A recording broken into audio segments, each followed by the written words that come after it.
this time, the city clerk will perform the oaths of office for the newly elected officials.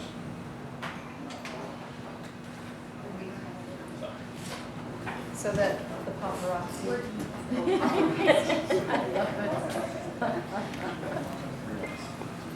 I think, On the agenda. I haven't had you, your oaths or anything.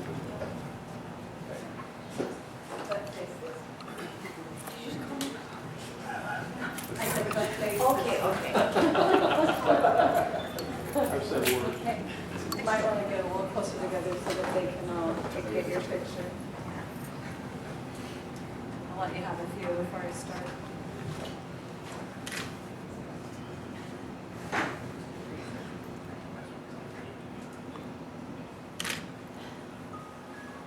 Okay. So sorry. You would all raise your right hand. I. I, Paul Aziz, Rebecca Grizzle. Jerry Scott, Do solemnly swear do solemnly swear that I will support the constitutions that I will support the constitutions and laws of the United States, and laws of the United States, the state of Oregon, the state of Oregon, and the city of Lebanon, and the city of Lebanon, and that I will faithfully perform and that I will faithfully perform the duties of the office the duties of the office for which I have been elected. for which I have been elected. Thank you.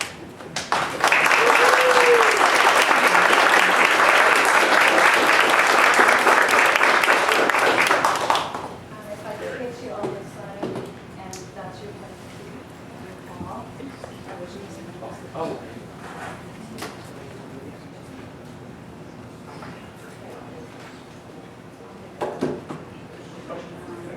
Yeah, mine is.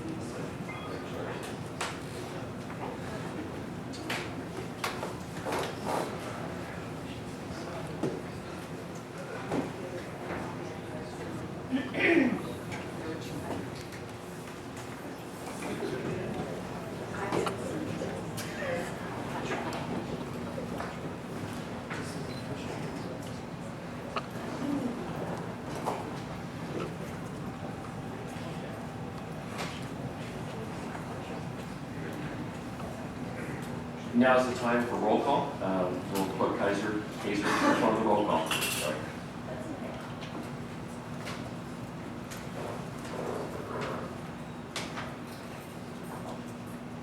Newly elected Mayor Aziz. Here. Councilor Boland. Present. Councilor Elliott is absent this evening. Councilor Fisher. Present. Councilor Grizzle. Here. Councilor Reeskamp. Present. And Councilor Scott. Present. Now's the time for nominations for council president. Do we have any nominations for council president? Fellow Bob Elliott. Second. It's been moved and seconded that Bob Elliott is our council president. Can we have a roll call vote, please? Oh, sorry. Is there any other nominations tonight? I would move the nominations be closed and cast a unanimous ballot for Bob Elliott. Second. It's been moved and seconded that we close the nominations and that Bob Elliott is our council president. All in favor? Actually, roll call vote, please. Councilor Scott. Aye. Councilor Reeskamp. Aye. Councilor Grizzle. Aye. Councilor Boland. Aye. And Councilor Fisher. Yes.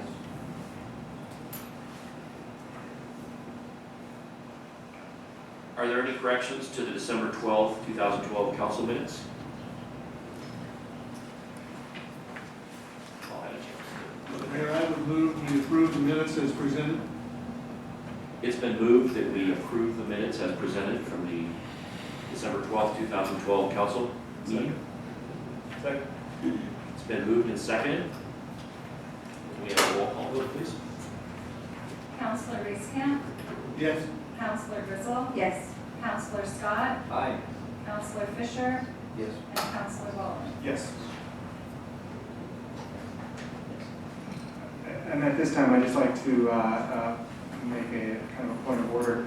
On the consent calendar, this is based on my recommendation that we pull the agenda off of the consent calendar and address the issue of moving the potential contract with John Hitt to the first item of business so that we can consider that. We will also be doing that, I believe, with the consent of John Hitt and the consent of the council, if everybody consents, in a public forum and not an executive session. So I would just ask that if there's any councilor that would request that the agenda be taken from the consent calendar. Mr. Mayor, I move that we remove the city manager contract from the executive session to the regular session. Okay, it's been moved that we remove the executive session city manager's contract. And with that, Mr. Mayor, it actually doesn't need to have a vote or a motion on that. Any councilor can request that an item come off. So Okay. at councilor's request, the agenda would be off of the consent calendar. Okay. And then we could address the consent calendar separately. And we could address the consent calendar, and then we'll address the agenda. Mr. Mayor, I would also like to see that placed as our first item on the regular session. Okay, and we'll have that placed as the first item on the agenda. So moving on to the consent calendar, and we have the appointments, the Building Board of Appeals, Brian Vandetta, the Cascades West Regional Consortium, City Administrator Manager, and Councilor Barry Scott. And then we have the board minutes from the Library Senior Trust from August 13, 2012, and the Senior Center Advisory Board, August 15, 2012. Are there any corrections to the consent calendar? I move to approve the consent calendar as amended. It's been moved and seconded that we approve the consent calendar as amended. We have a roll call vote, please. Counselor Reeskamp, Yes. Counselor Bowen, Yes. Counselor Fisher, Yes. Counselor Grizzle, Yes. and Counselor Scott. Yes. Mr. Mayor, I think we need to address the agenda, and now would be the time for a motion to amend the agenda to move Mr. Hitt's potential contract to the first item of business. Okay, then I thought I'd already done that. Mr. Mayor, then I would move that we remove the city manager's contract issue from the executive session to the regular agenda, regular session, As the first item. as the first item. Okay, it has been moved that we remove the city manager contract from the executive session and move it to the first item on the agenda. It's been moved and seconded. Will the clerk please do a roll call vote? Counselor Bowen, Yes. Counselor Elliott, or excuse me, Counselor Fisher, Yes. Counselor Grizzle, Yes. Counselor Reeskamp, Yes. and Counselor Scott. Yes.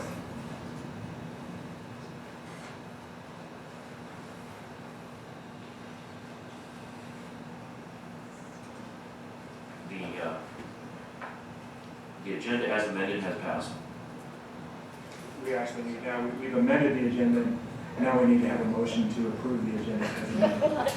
Motion to approve as amended. Second. It's been moved and seconded that we approve the amended agenda. Can we have a roll call vote, please? Counselor Scott, Yes. Counselor Reeskamp, Yes.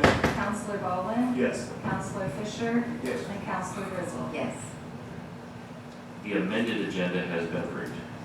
This is why nobody likes. Attorneys, I know, as I said, you can always blame your attorney. Now's the time that citizens may address the council on any matters that do not pertain to the scheduled public hearings or other items already on the agenda. Comments are limited to 5 minutes per citizen so that everyone gets an opportunity to speak. All comments concerning a public hearing must be addressed during that particular agenda item. As for other items on the agenda, I'll ask for input as they appear. I know sometimes it's not clear, so I want to make it, if anybody's here to speak on a particular subject, you'll have a time, now is your time to do that. But if it is a specific If it's actually a public hearing, during that public hearing is the time you need to address that. And if you do want to speak, if you'll just raise your hand, and then we'll need you to sign in and state your name and address for the record. Is there anybody who wishes to speak on anything other than the agenda items? I need to go up there? Yes, please. And there's a sign-in sheet there if you sign your name and address, please.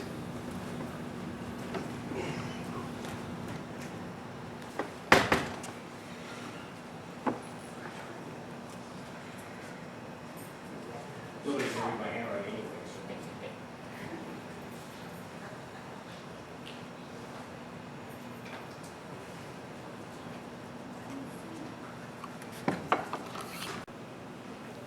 Okay. And your name? Mark Stan. Okay, Mark. Okay, I really came just to introduce myself. I have a business and community director that was discussed last meeting. I'm just saying hello. My name is Mark Stanner. I have 11 network.com. Private business service. That's all. Okay, thank you very much. Is there anybody else who would like to address the council on anything that is not on the agenda for public hearings? Okay. See then, we'll move on. And do we need to go to the first? Okay. We need to have Finance Manager Bob. Dean? Dean Bob? Our Finance Manager? Sorry, Would you like to introduce Mr. Swain? he just showed up. Okay. I just met him. So this is Chuck Swank, he's the partner with our auditing firm. He's gonna go do our audit that ended with June 30, 2012. So, as you all know, the auditors work for you guys, they come to audit our work, but they're hired by you and they work for the council, so he's gonna tell you what he found. Thank you, sir. Thank you. I tried to get lost. I tried real hard. So if my phone goes off, I left it over there because I didn't turn it off. We're gonna need to get a seat here in front of you here before. Okay. I'm gonna go over there.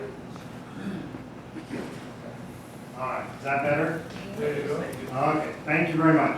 Again, as Dean indicated, my name is Chuck Swank. I'm with the audit firm of Grove, Mueller & Swank, and you engaged us as a city council to audit your financial statements of both the city and actually the Northwest Urban Renewal District for the year ended June 30, 2012. Now, my job is to answer all your questions, and maybe I'll help by giving you some questions, but my real job is to answer your questions as city council members in relation to the audit. You, I believe, have seen the larger document, which is the city's financial statements. It is an unqualified opinion, and even that's a challenge to find where it is, but it's the page after the table of contents that actually runs almost a page and a half. But the important paragraph is the third one down.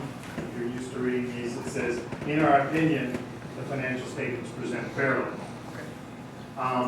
As readers, I would direct your attention to the pages right after the opinion, which is the management's discussion and analysis, because the object of that is to take your finance director, and will help probably, and digest the rest of the document for you in about 8 or 10 pages. So hopefully you spent some time looking at that, and that helped you, I hope, understand a little better the financial statements themselves. The other thing that I tell council, because financial statements are not an easy read, unless it's late at night and you want to go to sleep. The thing you really want to read then beyond that are the budgetary financial statements, starting with your general fund, which is on, turn back to page 46, followed by your other city funds.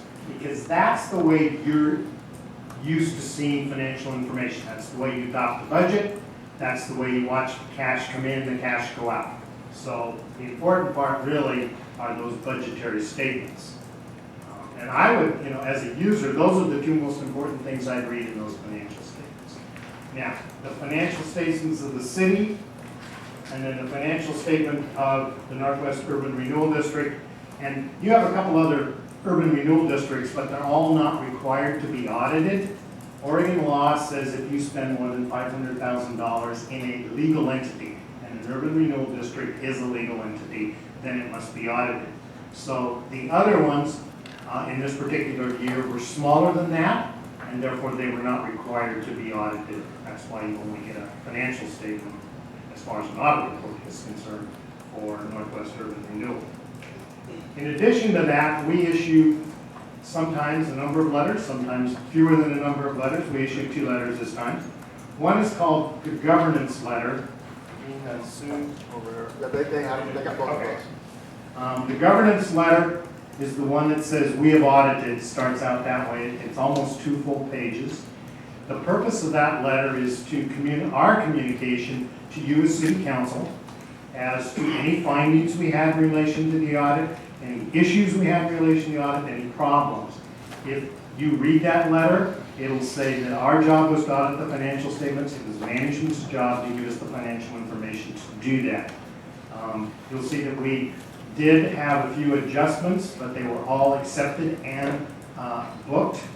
It would be our responsibility if there were any uncorrected adjustments to bring them to your attention, and there were none of those. Management gave us the information that we requested. We had no disagreements, and when we completed our procedures, they signed a representation letter indicating that the numbers, and they had reviewed the financial statements as we drafted them, and that they were accurate and to the best of their knowledge and ability contained all the financial information relevant to the city. So that is the purpose of that letter.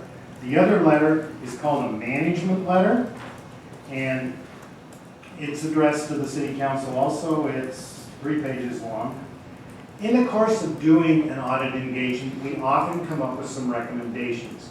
Now, obviously, we don't expect city council to implement the recommendations. They are the responsibility of the management staff of the city.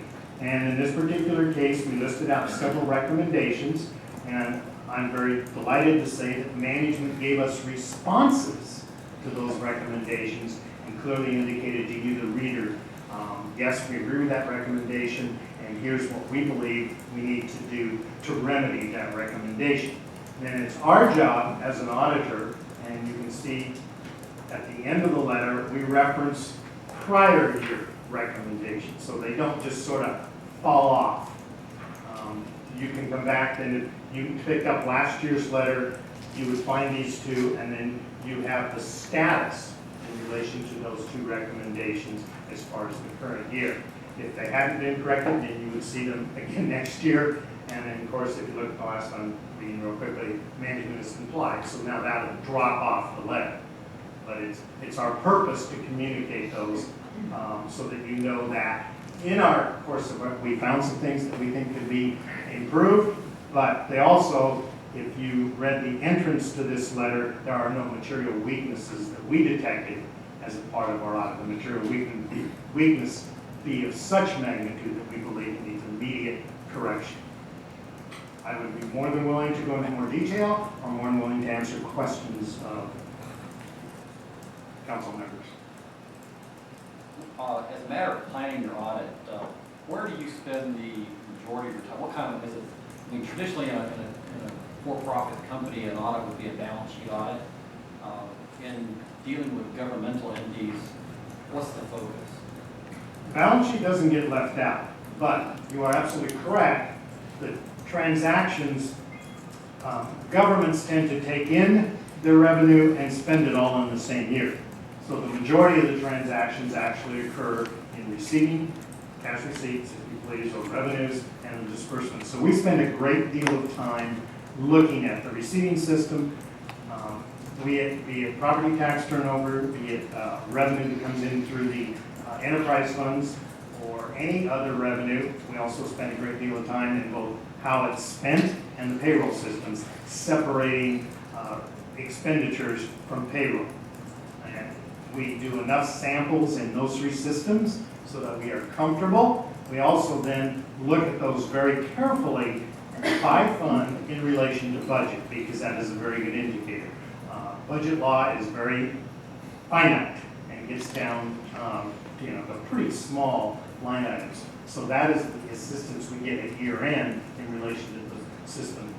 So it's basically a test of transactions at some statistical level, Right. and then an analytical view. Pretty heavy duty budget comparison. Now, the numbers that are on the balance sheet, primarily cash and debt, we do verify those. But you're absolutely correct, the majority of it is revenues and expenditures. And of course, if you look at our recommendations, that's what those kind of drive to, too. Which is better than I do in getting there.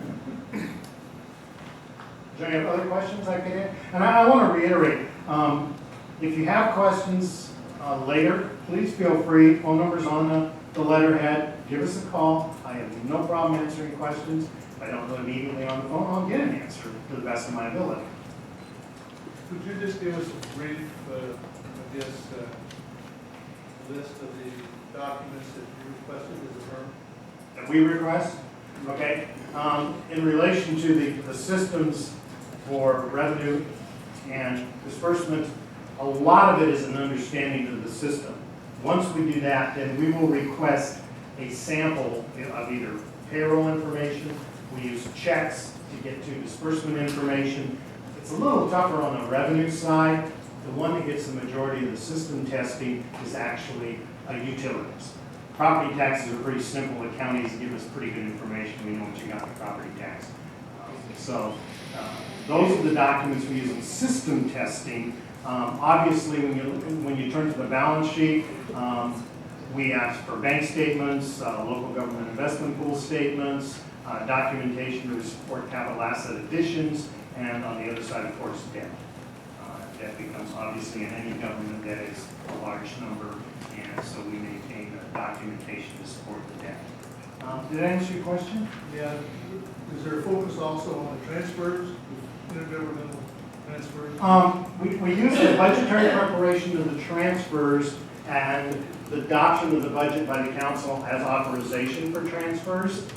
And then it becomes, we trace the transfers out of the fund they were authorized into the fund. And it's generally a balancing exercise. Now, one of the things that makes your financial statements particularly challenging is you have budgetary transfers and you have financial statement transfers, and they're not exactly the same number. And I will grant you, for a reader, that's a challenge.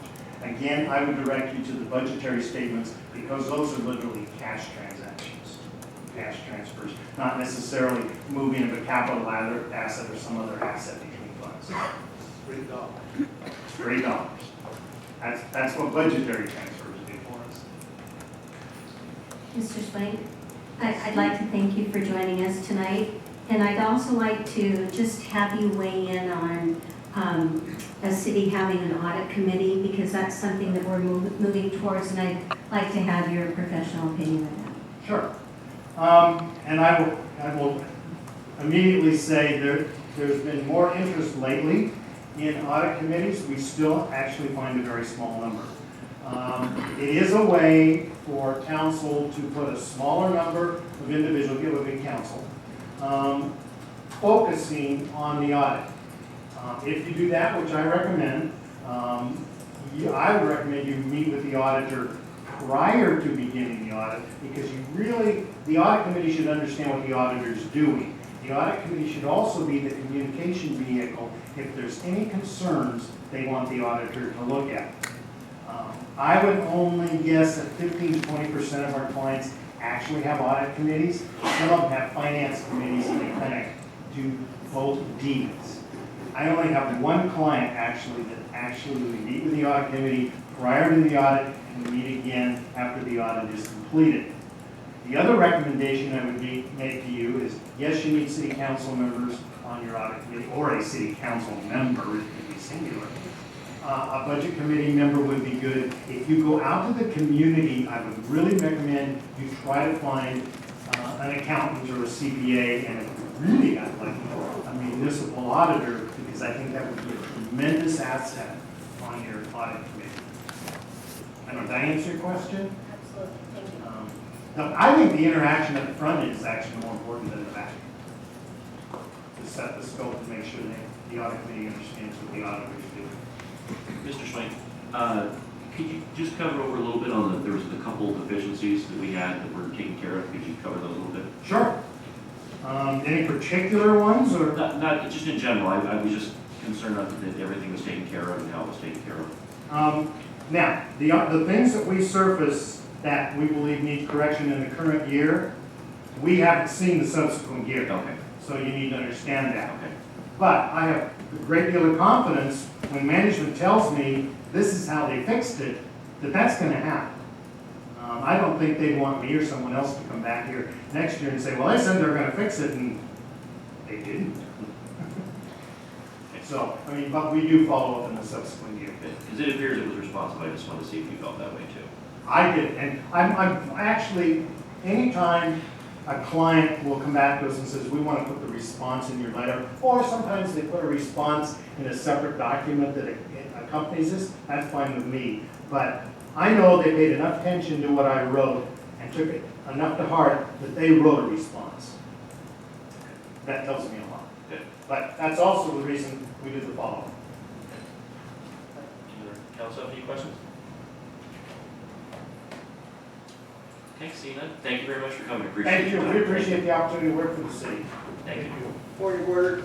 Hey, Paul, I got a question. But we don't have questions from the audience at this time. I thought while you was doing the substitute item, that's what I, No, we don't. well, we No, that, wait till, there's a public comment at the very end that you and can. if he isn't here, then you're out of luck, right?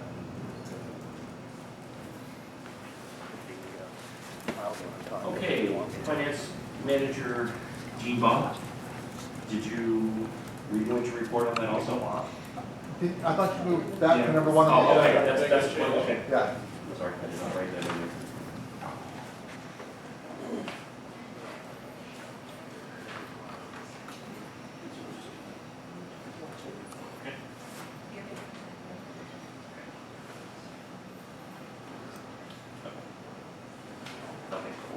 Next on the agenda is the potential employment agreement with City Manager to be John Head.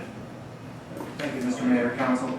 I have, along with John, I have negotiated, not much of a negotiation, but we've worked together on this draft employment agreement for the council's consideration.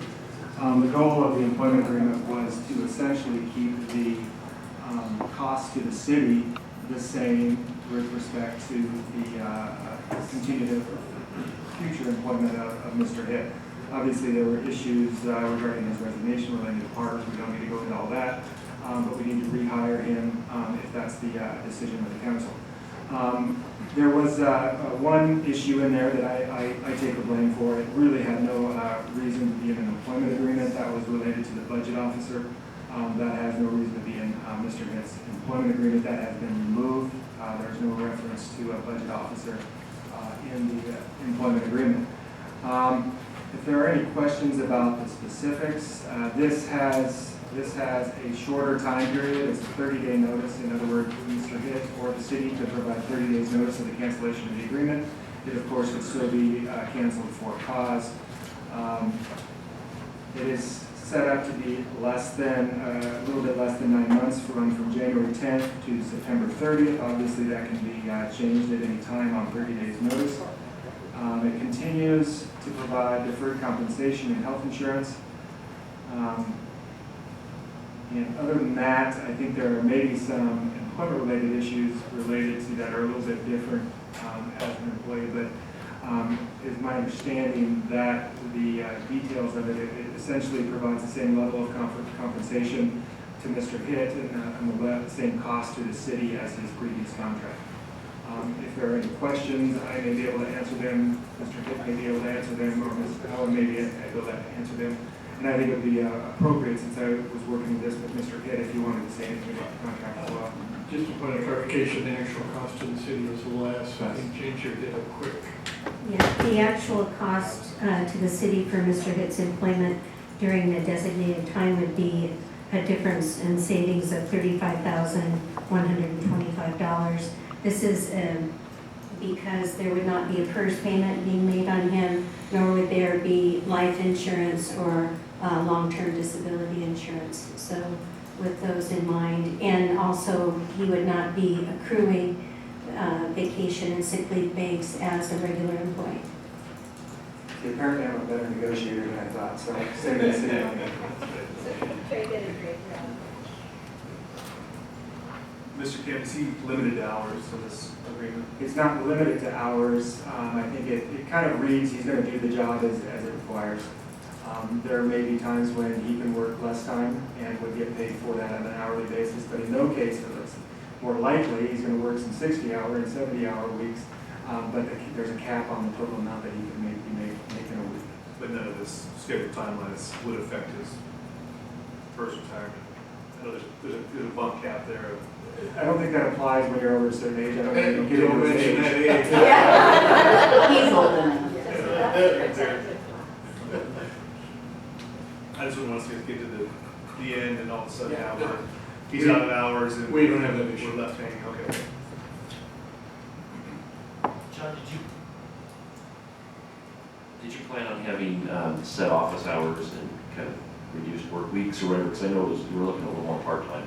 Yeah, my goal would be as whenever possible, and many times this is not going to be possible, but to do either 3/10s or 4/9.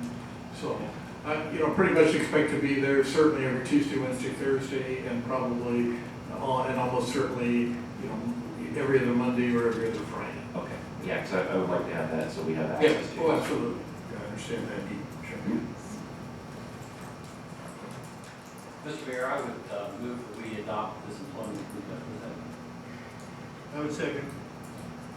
It's been moved and seconded that we approve the employment agreement with John Hitt for city manager. Is there any discussion on that? Seeing none, we'll take a roll call vote. Counselor Boland, Yes. Counselor Scott, Yes. Counselor Reeskamp, Yes. Counselor Fisher, Yes. and Counselor Gristle. Yes. Mr. Mayor, Yes. the other piece of that particular executive session item, we were going to come out of executive session and just I was going to give you a briefing on the actual city manager recruitment. So if you want to go ahead and do that at this time, because that piece was supposed to take place in regular session. So you're asking if we should go into executive session? No. If you notice on the executive session item that we removed and brought into regular session, a piece of that was going to be me giving the board an update on the actual city manager recruitment. And I would just like to make a statement to council with your permission. Go ahead, yes. So I just basically, now that you've adopted Mr. Hitt's continued extended contract, I wanted to recommend to council that they think about whether or not they want us to go out on a recruitment right away, because this now allows us some time and I wouldn't have to advertise right away at the 1st of February. And it's going to give us some time to get some things taken care of that are badly needed, I think, before we go on with the recruitment of the new city manager. So you're suggesting that we defer that recruitment for some period of time yet? Yes, and the second reason I would like for that consideration is because the different questions that were put together for the recruitment process last fall was with a different council. And I'd like to have a work session with all of you and let all of you weigh in and see if that's still the direction you may want to go. You may want something different.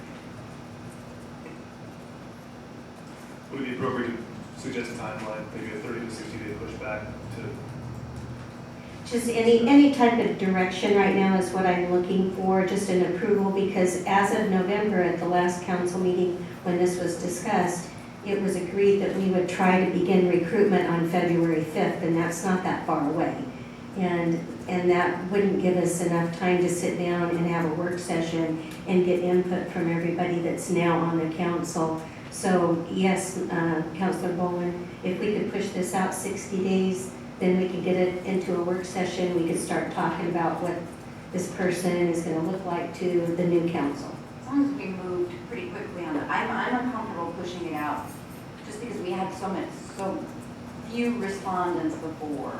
And I think I would like to get, I agree, let's have a work session and let's keep moving on that process.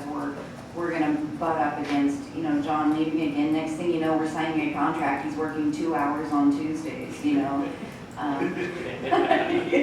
that was not a suggestion. No, but I, to give us plenty of time to recruit enough quality applicants, and we had a little bit of trouble. Yeah, we had one of the longest recruitments we've ever had on that last recruitment, Right. as far as open opportunity. But it was not done during the prime time that you should do recruitments. We should be doing this for this particular position in April or May. We need to get going on it by April or May. And the reason for that is a lot of people who are stepping down, sometimes you will find that they'll step down at the end of the fiscal years. And that's the end of June for a lot of municipalities. So if we could push it out, have a work session in a couple of months, and we could push that through really quick in a work session, we could be advertising by April or May. I would be more comfortable with April than May. Okay, I- Counselor, if we whatever were gonna- the council decides we can do. Just my opinion, if we were gonna work session in March and then put something out in April, okay. Still seems a little far out for me, but I'm comfortable with it if that's what you feel like. I just wouldn't go any further than that. We don't have to. I would like to hear from the new council what they want, is what I would like to hear from the HR standpoint. I'd just like to hear from the new seated council. So whenever you guys want to do it, I'm ready to roll, because I have everything canned and ready to present to you right now. I sort of agree on that concept of not rushing too much, but not going too far out, kind of in the middle, March, April timeframe. I don't want to see it get dragged out too far, but I also want to see it where we have a little bit extra time. One of the things I think is that our new councils, we're just getting ready, we're just getting together. There are some negative perceptions out there on our town right now, and as much as I don't like to say that, there are. And I think as we show that we're getting back together, I think it's going to be a lot more exciting or interesting for someone to come into our community where we have a council that's really working together and that we have some positive things happening in the town. So if we did it right this second, I think we're kind of pushing it. So I would be happy. I think, I agree, deferring it, that seems like it's a long time out, but based on the physical end of the year and the time frame, I think it behooves us to look at that time frame. I think if we have an advertisement ready by April 1st, or I would be happy with that. It would give us more than 2 full months to meet, to prepare, and to discuss and to flesh it out. So I think that's accurate. yeah. Would it make sense to determine that exact date at our work session, when we have a chance to really jump into details? At our goal setting. Yeah. I think you want to be that first week of April, though, so that we can come to the April meeting and finalize if that has to happen there. Is that correct? Assuming you got some applicants. Yeah, we have the work session. I get my directions from council, and you tell me to advertise. And it doesn't have to come back to council. I run recruitments all the time. And what length of advertising are we looking at this time? That's part of the work session. We're going to talk about that. What was done last time? We did not quite 8 weeks. Is that standard procedure? That is longer than normal procedure, What is normal? 5 weeks. Okay.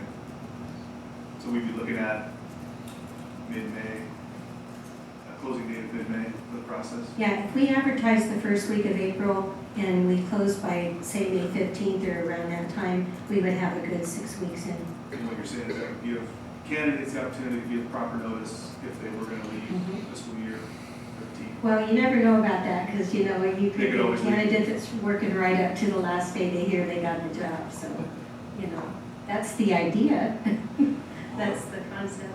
If we had a close after the budget sessions, we're gonna be busy in that staff as well as council. So that's gonna be early May. Right. So, yeah, we would. And by doing that too, you could hopefully bring somebody on that would still then have time with Mr. Hitt before he would leave in September. Yeah. Absolutely. That's the most important part of this. Right. Can we talk a little bit about our work session? The sooner the better, I think. And Could we schedule one in early February? I'll send out some emails and see if that's okay with everyone. Okay? Because like I say, I've got everything ready to go. We just need to get on the calendar. let's not, I think the first week of February. Okay, I will be in touch with everyone. Thank you.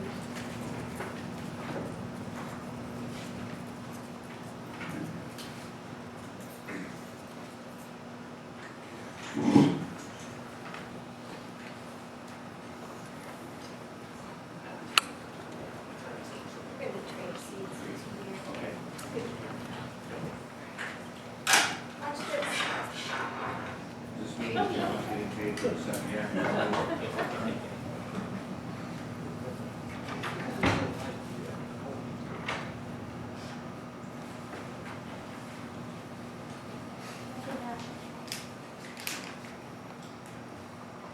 Feel any different, John? Yeah.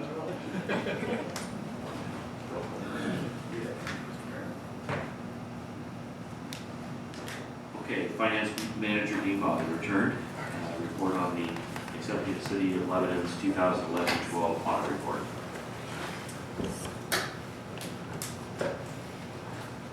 So I did want to point out one thing, when Mr. Swank was saying that the other two urban renewal funds were not audited. They were audited, he just did not have to write a report about them. Because as he reviewed our revenue, reviewed our expenses, their checks were all monitored. So when they did their analysis, they had checks and they had revenues from those funds. So they actually did the audit, but because the numbers were so low, all we had to do was a written report to the state and send it on, with our fee, of course, to the state for those two. So when he says they weren't audited, they were looked at with all the other transactions.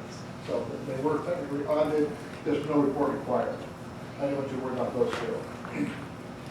So, as Mr. Swank was saying, you need to remember, the auditors work for you guys. You're the ones who hired them. We'll talk about that later in the agenda down farther. So if you have any questions for him, give me a call. I get you his phone number. Give him a call, and you can talk to him anytime you need to. You know, if you want to discuss the audit at any time, just stop by my office. I'm glad to talk to you about it. This is my end. So, this is the first time I think, I asked Mr. Schwank, he said, this is the first time he's ever come out and presented an audit to the city. And they've been doing your audit for, I want to say, almost probably 20 to 30 years. It's, yeah, since 1990 something. 90 something. Yeah, way back in the 90s, they've been doing your audit. So it's been close to 20 years. The last contract we had with them was from 2002. That's what and that's the other agenda items for. So he's presented the audit. If you have no further questions, what we're going to do next is we have the resolution here to accept this year's audit. And basically that's just saying, so when we go back in the records in the future, then they can say, yep, see, the council saw it, they've approved it, and know what it's all about.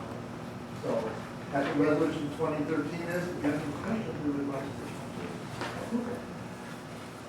Are there any questions in staff?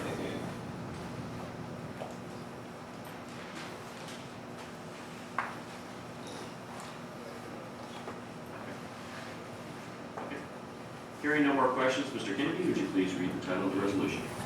Yes, Mr. Mayor, a resolution accepting the City of Lebanon audit report for year ending June 30th, 2012, resolution number 2013-1. Move for approval? Second. It's been moved and seconded that the resolution number 2013-1 is approved. And can we have the clerk please do a roll call?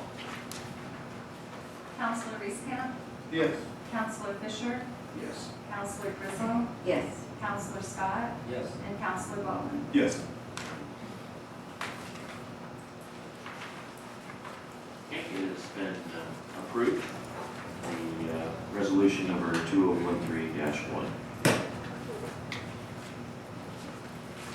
Public hearing. Now is the time and place to conduct a public hearing concerning the proposed resolution to amend City of Lebanon 2012-13 budget. Finance Manager Dean Bob for a staff report. That works. What was that? I'd like to public hearing first. Okay. So the audit was the easy part of the agenda. Now we get into the fun stuff, the budget. So the first one is the supplemental budget. Supplemental budget, like Mr. Swank said, Oregon law is very specific about how you have to do amendments to your budget when you're allowed to do amendments to your budget. So what we're doing is a supplemental budget, and what that required is I advertised this in the paper last week. It was in the Lebanon Express on the 2nd, and we also had it on our website since I think the 28th or 29th of December. So we've advertised this twice, and it's also been posted on our website. I have a full copy of this amended budget on the website for folks to look at, with all the changes highlighted in yellow so they can see what the changes were, and which ties back into this document here. Supplemental budget, the state allows us to amend things that we didn't know about when we originally wrote our budget, which part of these are, and part of these are based on if you have an increase in property tax that you didn't know about at the time you wrote your budget that is significant, you can also make some amendments based on that. So we had both of those things happen this year. The increase in property tax is based on the changes we made to the Northwest Urban Renewal District by eliminating the special levy that we did and then reducing the taxes on that to a 60% level this year. That increased the amount of money that came into the general fund by approximately $300,000. And that's what you'll see at the top of this, a $300,000 revenue. The other items on here are all things that we didn't know about when we wrote the budget. First one is based on the Northwest Urban Renewal. Second one here is, there's also another resolution here for the Northwest Urban Renewal, which we'll talk about later. But there were some changes we need to make to that urban renewals budget, which affected the general fund, reducing transfers in by $51,000. So we made that change. So it was based on a contract in that urban renewal district. The rest of these, we had a change in motel tax. The council approved a new contract with the chamber, which amended the spreads between how much the chamber got for not economic development, tourism, and how much the city kept for administration. So we had to make a change to that budget based on that new contract. All these contracts were written after the budget was written.